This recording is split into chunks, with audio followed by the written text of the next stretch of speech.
said it'd been home run 1904. He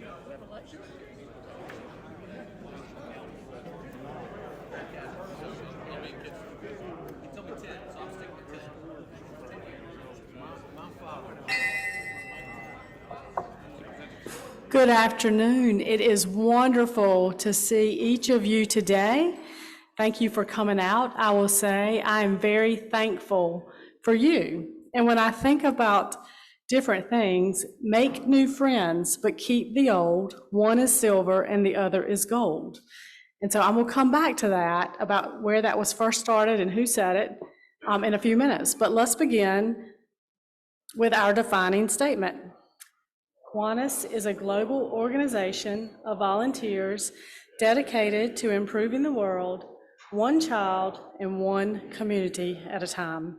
I pledge allegiance to the flag of the United States of America and to the republic for which it stands, one nation, under God, indivisible, with liberty and justice for all. George is going to lead us in song today. 40, page 19, song number 40.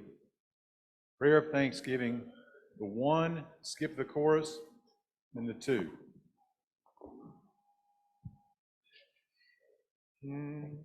We gather together to ask the Lord's blessing. He chastens and hastens His will to make known. The wicked oppressing cease then from its rest. Sing praises to His name, He forgets not His own. His guidance to guide us, our God, with us join, ordaining, maintaining His kingdom divine. So from the beginning of mighty winning, our Lord was our Son, our Lord divine. Thank you, George. Good afternoon. Please bow your heads. Dear God, bless those among us who are suffering. In this world year of challenges, give us as Kiwanis members the dedication and empathy to make a difference. Lord, please heal the wounds created by political factions and bring us together to act as servants of your word and keep us directed toward our goal of making the world a better place, one child and one community at a time. Bless this food to our use and us to your service. Amen. Thank you, Chip. Before we introduce our guest, so the campfire song that I read when we first started, does anybody know where that started? Very good. It was the Girl Scouts. Do you know what year? Any guesses for what year the Girl Scouts started singing Make New Friends, but Keep the Old, one is silver and the other is gold? 1920 is a guess? Who else has a guess? 1932? That sounds like a birthday year. 1932? Oh. Sorry. Okay, it was 1960. So the next question is, who knows the difference between antique and vintage? And if it was in 1960, was it antique or was it vintage? It was antique. Why do you say that? Oh, what did he say? Oh, you're right. Vintage is correctly. You're correct. You are right. So what constitutes antique? Phil is an antique. Phil, you have lots of friends today, so you are golden.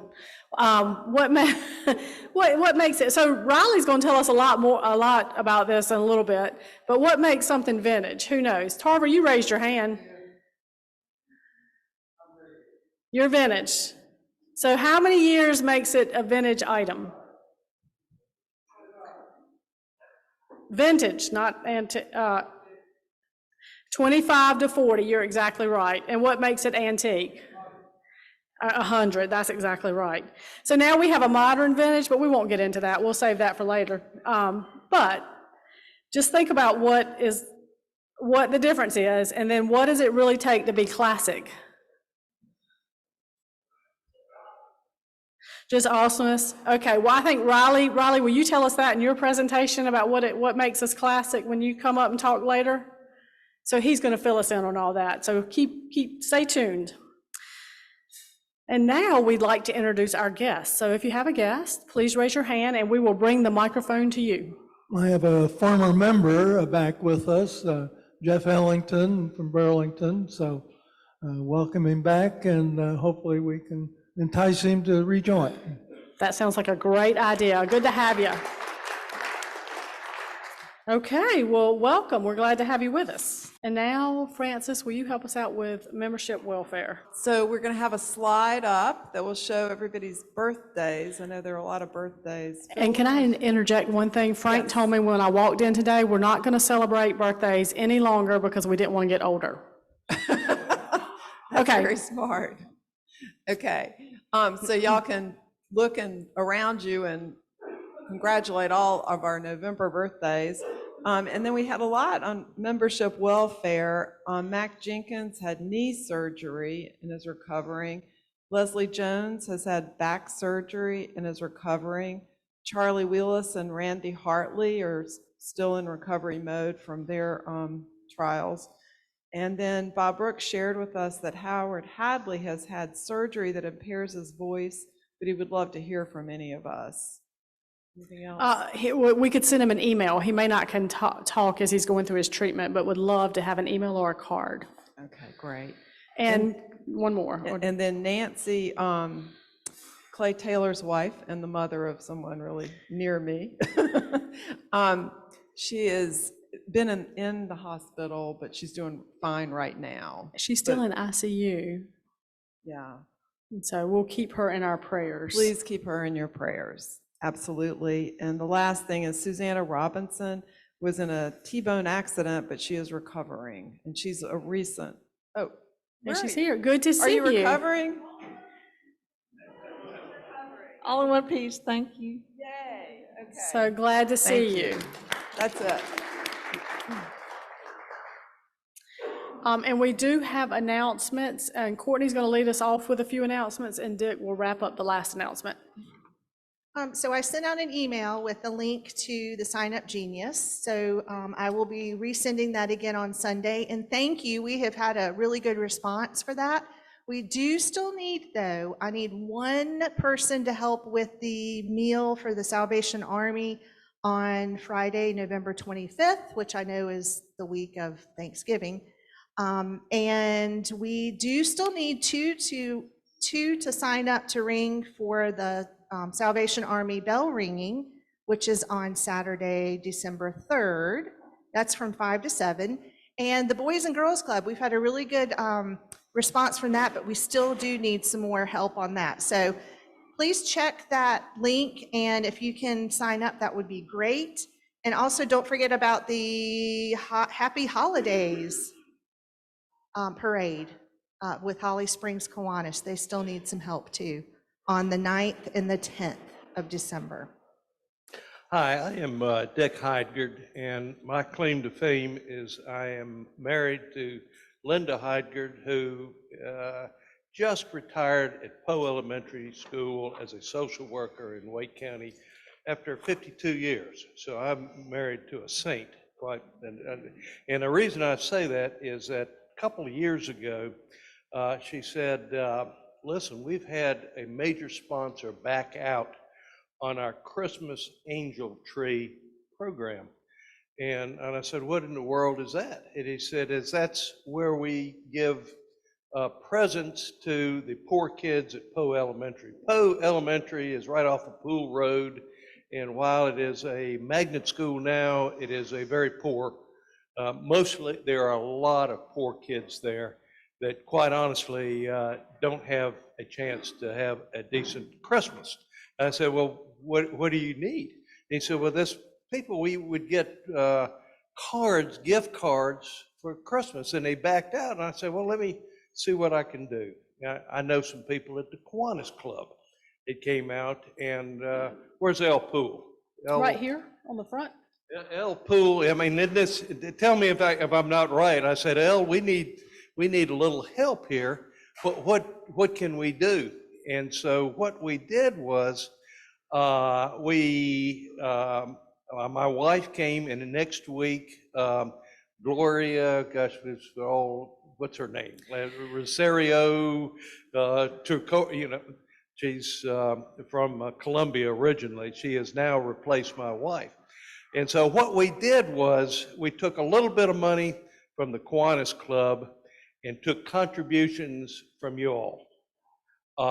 And last year we collected about $2,500 in out-of-the-pocket contribution. Y'all remember doing that?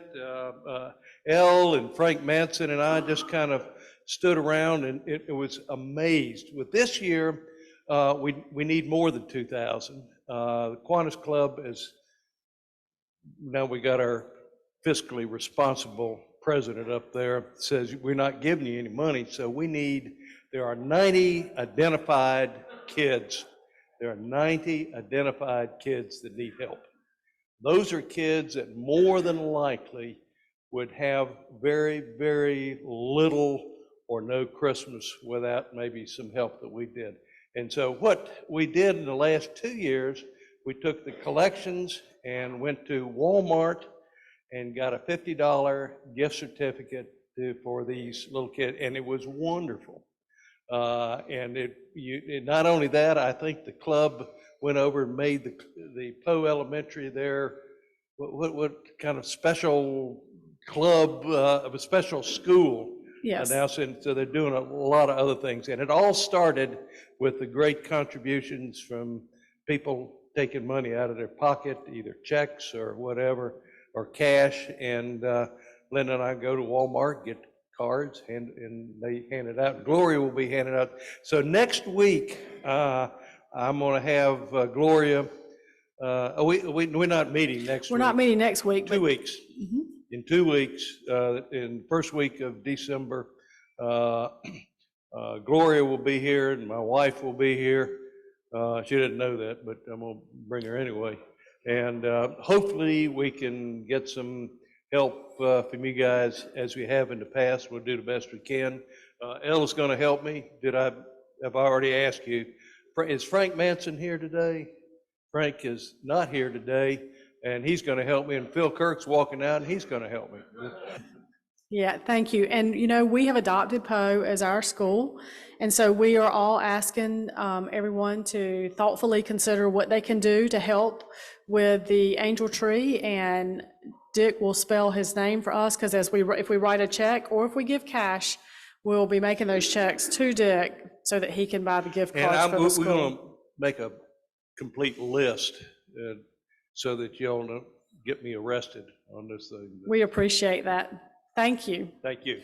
And then I have one other request. Is there anybody here that will agree on the first week in December when we come back together who would like to be a greeter? I mean, it's no better feeling than to say, welcome, we're glad to see you today. So who would like to join me on the side and on December the 2nd? Thank you. All right, Mel, thank you. I look forward to greeting with you. Phil, will you please introduce our speaker today? I'd like to urge everybody to give money in 2 weeks so you don't have to listen to Dick make another speech begging for more money. So if we'll all bring our money next week, 2 weeks from now, you won't have to listen to him again. So I can't think of that was a compliment, by the way. I'm trying to help you raise money. Buck Lattimore is moving, as some of you know, by the way, not out of Raleigh, but he's moving, and the truck is arriving at his new house this morning, so this afternoon, that's why he's not here today. So I'm introducing the speaker. Riley Reiner has been associated with the antique auto hobby since his father purchased a 1915 Model T Ford touring car in April 1962. Riley purchased his first car, a 1930 Model A Ford rumble seat coupe, in June of 1963. And we were told he drove the coupe to high school for the last 2 years. I'm sure that made him pretty popular with the girls. The coupe was given a complete body-off restoration over the 2 summers after his senior year in high school. The Model A transported him back to East Carolina College at that time, and now ECU. The trip was almost 400 miles between Wilmington, Delaware, and Greenville, North Carolina. After graduation and marriage to his wife, Sandra, The car was used for 5 years while teaching at Millbrook Middle School. In 1972, they joined the Antique Automobile Club of America, the North Carolina region, and the Triangle Chapter. Raleigh has held the positions of vice president and president on the state level and all offices in the Triangle Chapter for several terms. On the national level, he's a senior master judge and has earned national first prize status with his Model Ts. The Reiner collection consists of 2 Model Ts, 2 Model As, and 2 early Mustangs, and I'm sure we're going to hear a little bit more about that. Also, our speaker will be riding in the parade, Christmas parade tomorrow, along with 2 of his grandchildren. And so let's welcome a good candidate for Kiwanis Club membership. The requirements are very slim. You have to be able to breathe, and your check has to clear the bank. So I'd now like to present Raleigh Reiner. Well, thank you for having me. Buck gave me a call about 4 months ago and said he needed some speakers to talk about other hobby areas, and he knew that, I guess over the internet, that I was involved with antique cars. So I'm going to try to give you a brief overview, and as it was mentioned earlier, what's the difference between antique and vintage and classic? And that's part of the group. Just give me a second and I'll take all my worldly possessions out of the sack.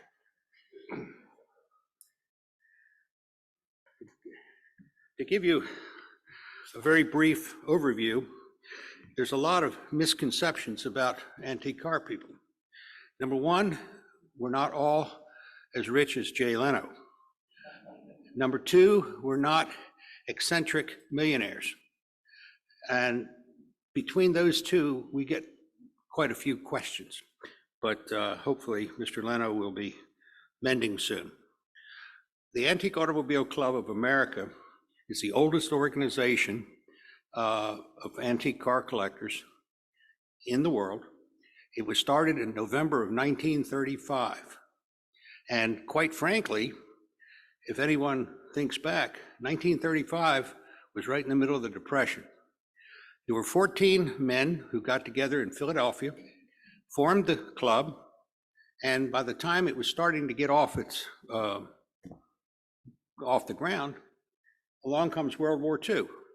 No tires, no gasoline, no nothing. And they were put back. The hobby didn't really start until after the war, and quite frankly, it has expanded. The membership is now approximately 55,000 worldwide. There's approximately 450 regions or chapters. Now, Triangle is a chapter of the North Carolina region. The region has 16 chapters. We go from the coast down in Wilmington or Morehead City all the way to Hickory. And so that is just one, that's the region. Now within North Carolina, there's 3 other regions. One is Charlotte, which is the Hornet's Nest. And because the city is so large, they formed their own region. Alamance up at Burlington, and Zooland, which is over there in near the zoo. So let me kind of go back just a little bit. When it was formed in 1935, they had to set some limit. What was an antique car? Well, they decided 25 years old or older would be an antique car in their view, which put it, you had to have a car before 1910. We can't do that today, obviously. There's not that many left that aren't in collections or there. So that's where the 25-year rule came from. So if you want to display a car or participate in any activity, the car's got to be 25 years old or older. Now in North Carolina, 35 years is considered an antique. And so your license plates can't go over to the antique category until you're 35 in North Carolina, but the Antique Car Club takes it from 25. Now, you say, well, what does that mean? Well, the club has many, many activities, both local and national, and basically it is a organization of participation. Now, some people in our chapter do not have a car. they either have aged out, or number two, they're living in assisted living, and they're still very active. Many of them are collectors of literature. Many of them are become national judges. Now, all you have to do is be a member of the club, and you can attend judging school, and then go through the apprentice program, and then you can begin to judge, and you can take specialty areas. All of that is wrapped up in the national organization. And of course, the regions and chapters fulfill the same tasks of activities. And another reason, the national provides insurance for all the officers and any activities you are participating in, so that the liability on the officers has been taken over by the national. And that's the reason why, if you join the Triangle chapter, you must also join the region and the national. It's all linked together with liability. And so a lot of people don't understand that, but it's not all. The local dues are $10 a year, and the region dues are $15 a year. So, you know, it's not a game breaker. Couple of things. Why do you need this structure? Well, number one, I told you, insurance, but number two, to share information, to share things about suppliers of parts and services, and to basically the camaraderie of getting out and enjoying a tour. Now, I'm one that enjoys tours. I like to drive. And a lot of people say, well, you're going to drive that? Well, tomorrow, with Lord willing, I'm going to be driving that Model A in from Wake Forest with my two grandkids stuffed in the front, because it's too cold to sit in a rumble seat until the parade starts. And so I drive it. And as it was introduced, Wilmington, Delaware to East Carolina College back in 1966 was approximately 400 miles, because they hadn't even finished I-95. That ended in Petersburg. And so I drove that for 3 years at East Carolina, and would leave it there in a professor's backyard during Christmas break, Thanksgiving break, and then get a ride off the bulletin board back home. But it was always very dependable, and I wouldn't do it today. Back then, I-95 around DC was 2 lanes in each direction, and people would wave to me, smile, toot their horn. Today, they would wave, but with 4 less fingers, if you know what I mean. But I looked like something out of John Steinbeck's Grapes of Wrath, because I had all my worldly possessions in the little trunk that folds into a pickup bed, and in the rumble seat, and tied to the roof. In fact, when I went home in the spring of '67, I had come across some real treasures that I got for free. And I pulled into the driveway. My father said, nothing. Not welcome home, son. Glad you're here. You look like something out of the Grapes of Wrath. Because on the top of the car were 2 big porcelain Ford signs with my blanket underneath it to protect the roof, tied with 4 ropes. And you've seen pictures of the Depression and the Okies going out to California. All their worldly possessions were stacked on these old cars, mostly Model A's. And so he gave me a greeting that I said, okay, Dad. Anyway, but it was his influence that got me into the hobby, buying that 1915, which I still have. In fact, everything I've mentioned so far, I still have. The '69 Mustang, and I have this problem about parting with my cars. But anyway, the 1915, just caught me. I was 14 and it just caught me, and the car is all original and it's authentic. It runs beautifully, but it has to be hand cranked. That was 4 years before the electric starter was introduced by Ford. First electric starter in the United States was with Cadillac, and Ford and Cadillac are kind of at the opposite ends of the spectrum. But the starter was offered in 1919, and it was because of women. Remember what happened in 1919. Women got the right to vote, and they were meeting and planning and protesting and marching, and by Ford offering an electric starter and wheels that would come off with 4 lugs, it attracted to the women, and roll-up windows. That was another thing. Men were not buying that. They didn't want to ride in that greenhouse, so to speak. And so that's what brought the electric starter in. And then the men started realizing, well, at 6 o'clock in the morning, hand cranking the old Tin Lizzie, where the oil was like molasses, was just a little bit rough. And they thought, oh, this electric starter thing was pretty good. But it was their wives that probably got them to do it, because all of those things together was $85 more. Well, the car was only $360, so it was a hefty increase, but his profit margin was unbelievable. Okay, let me go on a little bit here because I don't want to run over. This year was the 76th anniversary of the revival of the Glidden Tour. Now, you probably haven't heard of the Glidden Tour. Charles Glidden was a newspaper editor who believed that automobiles were the thing of the future, and they were not just toys for the ultra rich. And so he would sponsor a tour for dependability. And a lot of the manufacturers got behind it, because if you successfully completed the tour, it was a means of saying, I got a pretty good car. Because remember, no roads were paved outside of a city limit. In the city, they were either brick or cobblestone.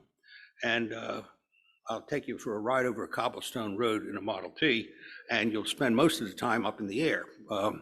But anyway, he sponsored it, and it went dead after about 1920, when they started to scrape roads and improve it, and that brought everyone great pleasure. And then it was revived in 1947. And so basically, they run it today. And most of the cars are made before 1910, and it's very popular. And so that's just one of the things that the Antique Automobile Club, they partner with AAA, and they do that every year. Let me go through a couple of little quick things. How does price get determined? You watched, I'm sure, late night television, and you see all these auctions out in Vegas, Scottsdale, all over the United States. And they're running cars across for $200,000 and $300,000.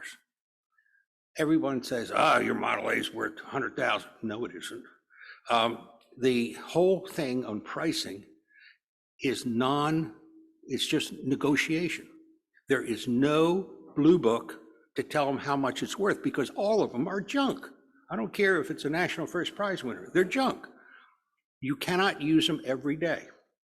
And so what they normally do is to have a price guide, and I brought a copy with me, and what it is, it's an average of asking prices, not selling prices, asking. And they're divided into 6 groups. Group number 1 is, haul that thing out of my yard, you can have it. Junk. It's a parts car. And then it goes on up to number 6, which is the National First Prize winner, which authenticates that the restoration was done and completed to the original standards. The Antique Automobile Club is founded on originality, trying to get the cars as they looked coming out of the factory, okay?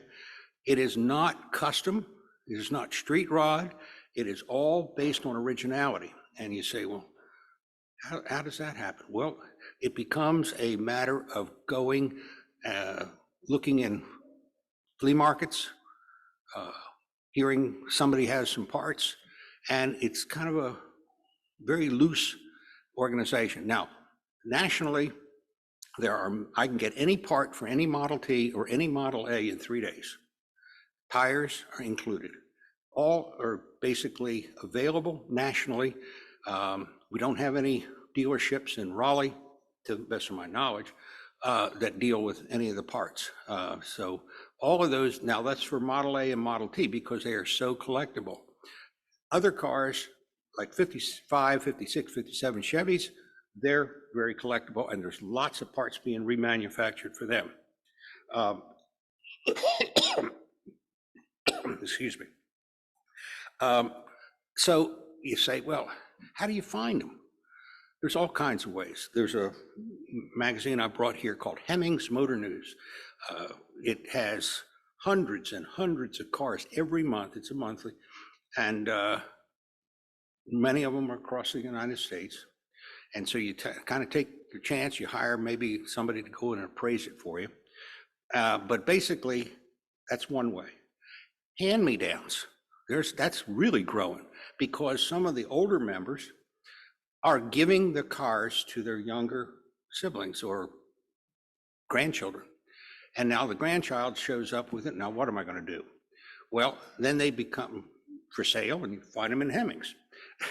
But if they wanted to keep them, they should seek out some kind of organization, whatever they want to do with it. If they want to keep it original, and I recommend that highly, and I'll tell you why in a minute, they get in touch with us and we can try to get them organized and, looking ahead at meeting people, finding out who's got what, and basically giving that as a start point. Because if you've never been around it, other than you remember your grandfather giving you a ride, what are you going to do? You need to have that resource, and joining a club is the best way. What do we do? Well, there's a couple of ladies in our club that have T-shirts made up and says, we ride around in antique cars and eat stuff. Well, that's pretty true. Every tour, a one-day tour or two-day tour, must end, this is not in the bylaws, must end with a stop for ice cream. All of the women demand a stop for ice cream. And so that's at the end of every tour. We drive on tours, some of them, now that 1915, I've taken it up to 110 miles a day. Now at the end of that day, I am worn out because driving with the open air blowing on you and, at 40 miles an hour, you think, well, that's not too bad. Well, I'll tell you, it can get really tiring because there's no power steering, there's no power brakes, and there's no power anything really because the engine's only 20 horsepower. So I do that, enjoy it. And then the question is, why do we do that? Well, in my particular case, I was a history major and taught American history, and I enjoy historical facts. And so it kind of appealed to me. What was life like before I knew it? Now, I'm the exception to the rule. Most people try to restore a car from their growing up years. Their father had it, their grandfather had it, the great aunt had it, and whenever she visited, it was a big deal. That's why they picked, a 53 Pontiac or a, newer car. And our club is transitioning over to some of the newer cars. Now, I'm a purist, I'm a true antique myself, but basically it's the camaraderie of getting together and having tours and trying to find parts for a car that's 90 plus years old. You say, well, that's not my thing. Well, okay. We have, like I mentioned, people in the club that don't even own a car. They collect literature. They collect gas station memorabilia, and everybody's saying, well, this group, I'm sure, understands what gas stations were. Okay. It doesn't say quick pick. It basically, you pump your own gas. But back in the day, gas stations had all kinds of equipment for the average motorist, and basically they collected. It's become very popular in that particular realm. I'm a senior master judge, which means that I have 50 judging credits, meaning I've judged at 50 national antique car shows. And that's, while I enjoy it, that's not my thing. My thing is actually driving. And so those kinds of activities, but we are people of all walks of life. We're not eccentric millionaires, by the way. They are few and far between, but I can honestly say that any of the people in the chapter, in the region, I know of none of them that would tell you that they were a millionaire. They just are very quiet, and they want to be part of the group. In fact, we have 2 doctors in our club that get very upset if you call them doctor. Now, I'm John, that's it. And you know, it's hard to not say, oh, doctor, you know, but they don't want to be pointed out. Okay, that's just, you know, a couple of things. To get back to what was said, in terms of antique cars, a classic, okay, get this, is not based on year. It is based on the quality and the cost, new. They started in about 1925, and some of the most beautiful cars in the world were made during our Great Depression. Very few people could ever afford them. So a classic is basically 1925 through 1941, okay? And that is defined by the Antique Car Club. It is not a 57 Chevy, okay? An antique is any car made before 1929. Now, all these definitions are through the Antique Car Club. But, you know, you've seen so many articles, oh, this is a classic, you know. Well, what is it? Well, it's a, you know, 54 Corvette. Horseless carriage. Any car made 1915 or earlier is called a horseless carriage. And basically, it's a unique part of the group. Most of them came from the brass era, where all the decoration was in brass. And it was left over from the Victorian era, and you can see the transitions. What is a muscle car? Well, during the 60s, they had all kinds of cars. Every car company had a muscle car. Means it had a bigger engine than most people could ever handle. And we have not so many muscle cars today because the younger people got a hold of them and couldn't handle them because the bodies were just standard car bodies, but the engines were so oversized that they couldn't handle them. A resto mod. Anybody here heard of resto mod? Okay, a resto mod is an antique car that's been restored on the outside to look authentic, okay? But under the hood, it's all modern components, modern steering, modern transmission, modern engine. So the resto mod is another way of enjoying the hobby, okay? And so basically it's one of those things that I don't like them. The reason being that I've been out on tours and people have a problem. And I look under the hood, well, I don't know what to do with this. It's not original, and so therefore, if anybody's carrying spare components, they won't have spare components for these cars that have been modified. So that's another term that gets thrown around. Probably the most overused term is classic, and that is defined as a car which was unique, which was expensive, and I'm talking expensive, because if you might have heard the name Duesenberg, you might have heard the name Cord, Auburn, all of those are classics. They cost many times over what the basic rate was. And a Ford, $360. A Duesenberg, and you only got the chassis, you didn't get the body. That had to be made by a custom bodybuilder. $3,000.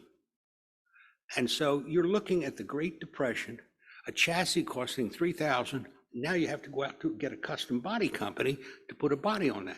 Yes, they are worth several $1 million each today, but that is a classic. Auburn, Cord, Packard, they all made these beautiful, beautiful cars. So the terminology gets mixed up a little bit. Hot rodding is another way to enjoy the hobby. It's not with the Antique Car Club. Hot rodding is taking an old car, chop it down, and put all new components in it. It's different than resto mod. The outside looks the same in restoration, but a street rod can be anything people want. And I've seen quite a few, but they're getting so expensive now, they can't afford to buy an antique and cut it up into pieces. And so that is kind of slowed down. Now there are companies building steel bodies to your custom specifications of Model A's or 32 Fords. I heard a statement that in California alone, there are more 32 Fords registered than Ford ever built for the whole country, because people are building these reproductions. and they're titling them as 32 Fords. But anyway, needless to say, there's all kinds of ways to enjoy the hobby. There's no one way that everyone enjoys. And I do it and have done it because it's a family thing. I have my wife, our 2 children, and now our grandchildren enjoy it, and we all go together. It's not like me going fishing and spending the day fishing or doing any other hobby, which is all fine. There's no problem. But I enjoyed the camaraderie of the whole family, you know, getting in the car, and we went to picnics and all kinds of things. So that's another reason why I've enjoyed this hobby. I have had no other hobbies at all. Took a couple of times that I was going to experiment, and that didn't work out so well. So I came back to the antique cars. And like I said, the 1915 is still in my possession, and that's my oldest one. I have the 1930 Model A coupe, which hopefully, God willing, is going to be in the parade tomorrow. And my 2 grandchildren in the rumble seat, waving, I hope. But anyway, it's a great hobby. And you say, well, I'm not mechanically inclined. I would say half our members can't do their own work. They have to take it to a specialist for that kind of car. Don't think you can just take it down to the dealership. You go into the dealership and tell them your Chevrolet needs points and condenser, and you'll get the deer in the headlights look. Unless you can plug that plug into the computer to tell them what's wrong with the car, they don't know. They have absolutely no idea. And so you have to find these specialty shops, and there are specialty shops around here. Some of them are a little bit of a distance, but they're around and available to you. I'm going to stop now because Buck said to give you a little time to ask some questions. I'll try to give quicker answers. Riley, I've got a question for you. Earlier, I'm here in the back. We displayed a photograph to the club, and I was wondering if you could talk to us about that. That's my 1925 Model T 4-door sedan, and it just received its National Senior Award at Hershey this year. Hershey is our version of Pebble Beach. It's our version of the best in the best. It's about 1,000 cars on the show field. And the flea market, if you walk every row, antique car parts only, 39 linear miles. It's held on the grounds of Chocolate World. And like I say, if you walked everything, and my grandson had just put that on, and so that's me. And I never thought I'd have a car that got that far. Beautiful car. I've got one more for you as well. This is the one that may be in the parade tomorrow? No, that's the 1925 coming onto the show field. I don't have a picture of the coupe. Thank you. That was coming into Hershey to get to the show field. And that's another thing in antique cars. Nobody pushes. You've got to have it running. If it doesn't run, you can't put it on the show field. And the only way you can get around that is to have a race car, and they have a special conditioning run to show that it will work, and you can push that onto the show field. Because many of the race cars, the brakes aren't that good. I guess you have a big garage to house all the cars. I have a basement garage. In that, my wife's car is in there, the Mustang is in there, and the 1915 is in there. Then I have a separate garage that holds everything else, including my antique car trailer. And my wife was promised by me that absolutely no more cars if you'll let me build a garage.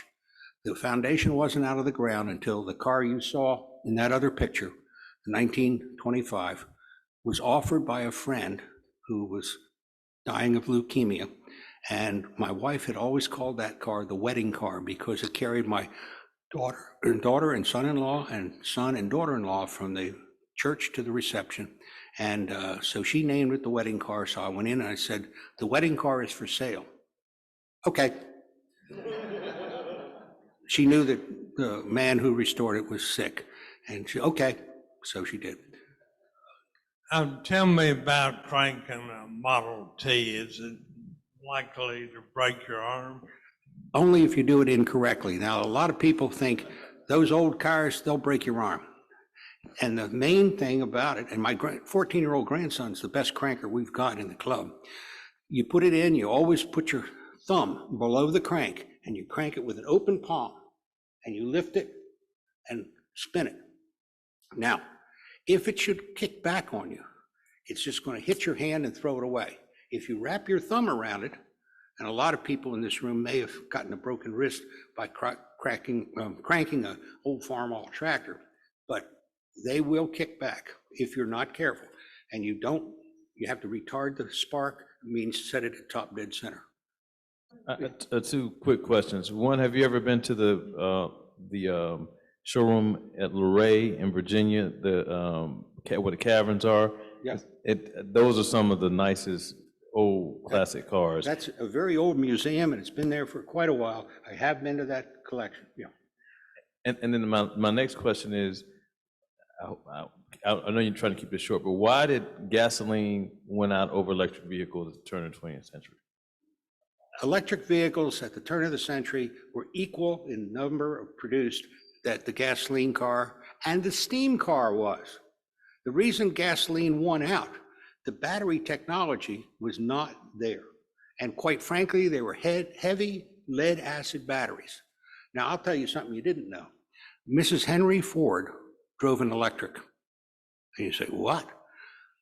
She drove an electric because she didn't want to have a chauffeur, and she wanted to be able to take her friends downtown to shop in Detroit. And what happened was that he bought her an electric, kept it charged up, but you know, a battery loses its current in the colder weather. Now, if you're in Detroit and you go down to J.L. Hudson, the department store, and you leave it outside, what do you think is going to be there at 4 o'clock in the afternoon? So what happened was the butler would call Mr. Ford and say, Mr. Ford, Mrs. Ford is taking such and such a lady or ladies shopping downtown. He would immediately dispatch the service department with a truck and a hook to follow them at a distance. And basically, knowing that the battery is going to knock off, he wouldn't have to hear from his wife. Remember, we didn't have cell phones. So that is absolutely true. She drove an electric because she didn't want the ostentatiousness of a chauffeur driving a big Lincoln, okay? But that is true. And the battery technology has improved so much today. And the weight, there's another thing. The weight of batteries alone was heavier than the car. Now, this is just a comment. I thought you would enjoy it, the club would. We flew into Copenhagen about 8 years ago and then drove the 4 hours to the capital of Sweden. And it just completely blew our mind. We saw several hundred American cars from the 50s and 60s that all looked in mint condition all the way up there. I was amazed. Many of the cars purchased at auction go to Europe, many of them. And they're American cars, and it's quite frankly, one of the fellows in our group, and we have a group of 8 that go to Hershey each year, and we take our wives, and one of them comes over every year from Vienna, Austria. He has a 1917 Buick that he drives through the Alps in the winter. He's got a greater constitution than I. But yeah, 1917. Do you have a car on your wish list that you don't have that you really would love to have? I do not have a contact with a divorce lawyer.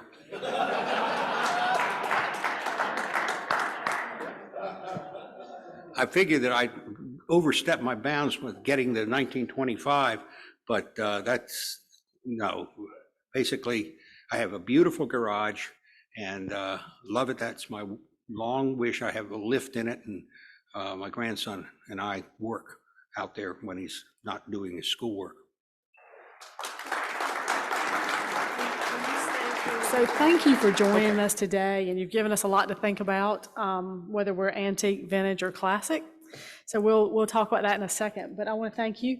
We have a program, the Feed the Need, and we donate a book in your on your behalf, if you will sign this for us. A little bit you didn't know about Riley that I learned at lunch is that not only did he teach, but he was the principal for many years. And so how many years were you with the school system? 33. 33 years, and I wish I had been one of your students. So what a delightful lunch, and thank you for joining us, and please come back. We'd love to have you every Friday and join our group. 2 announcements I neglected to make, forgive me. Francis, thank you. Francis has the North State Journal with our pancake breakfast ad. So there should be one on your table. If not, we have extras for you to see and take a look.